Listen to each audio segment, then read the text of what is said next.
What's good, everyone? Welcome back. This is Lifted Noise. My name is Raul. I have a skill building vlog for you today. This is the third one I've done. It's been a while since I've done one. Why do I call it a skill building vlog? Because what I'm about to show you today, I really have no idea what I'm doing. It's just learning from experience, and it's kind of what I've been doing this whole time since I started doing YouTube. Just approach is just to start acting and doing stuff and having no fear of failing, really just embracing the failure because it can be a teacher. So just learning from experience. So today I want to show you all how, because I've been fiddling around with Bassline and I wanted to learn how to make my own kick drum from a synthesizer. So being that the MPC Live has a built-in synthesizer, it's got 3 of them, right? I figured the Bassline would be the best one, so I'm going to go in and just kind of move some knobs and show you what I did to come out with a decent kick drum. So let's take a look. So I'm going to make this super brief. Starting out with a plugin, I'm going to be using the Bassline.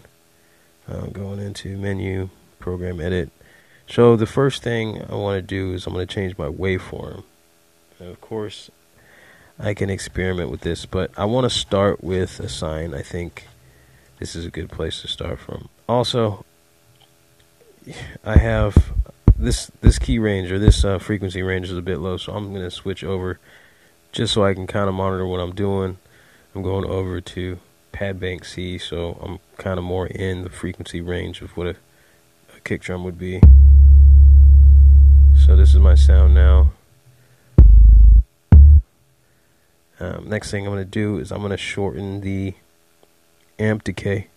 So I'm going to have less of a tail like ringing out. Display that. See, it fades out.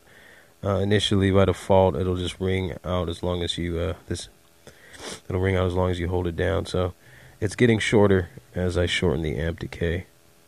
Let's go down here. Starting to sound a lot more like a kick, and I can go all the way and just really just get a short kind of bring back some of the amp decay right there. Let's go one more.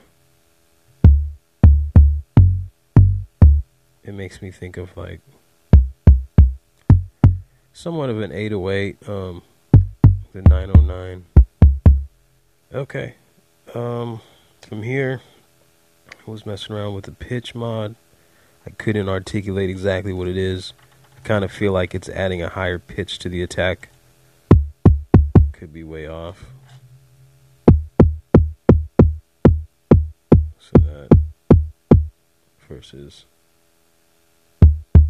that kind of adds a little more punch to the attack. So I'm gonna go with that.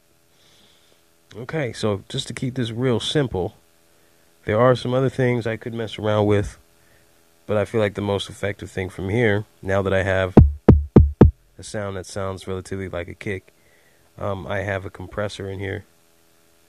And I can mess around with the threshold and really push this sound out and create a lot more of a thump.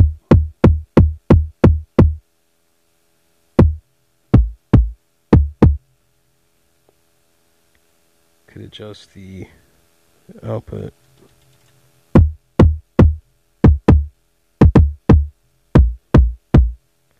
I'm going to go back and shorten the attack a little bit more, the amp decay.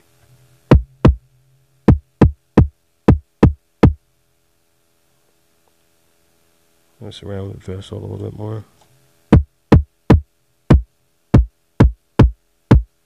So, yeah, that's pretty much it. Keeping it short today. Got a kick here. It's usable. Something I could use probably even to layer with some other samples to create something really fat. And, like I said, I put the work in, and I've got my own original drum sound here. So, all right, so that's it. Wanted to keep this one brief. Not doing too much with the video or anything. Just wanted to keep it raw and show you what my experience was trying to create a kick drum with this. I think it was pretty relatively successful. So, like I said again, you know, I'm not a pro. This is kind of brand new. I'd like to be able to learn how to make all the sounds of a drum kit, you know, the basic sounds of a drum kit. Kick, a snare, a hi-hat at the very least. Yeah, if you do have some tips on this, some things that I could have done differently or better to improve this sound, yeah, so that's it. Yeah, I just want to encourage y'all to move, to get going, to embrace your failures and learn some things along the way. Let it be a teacher to you. So until next time, everybody stay humble, lift noise. My name is Raul. Peace and God bless.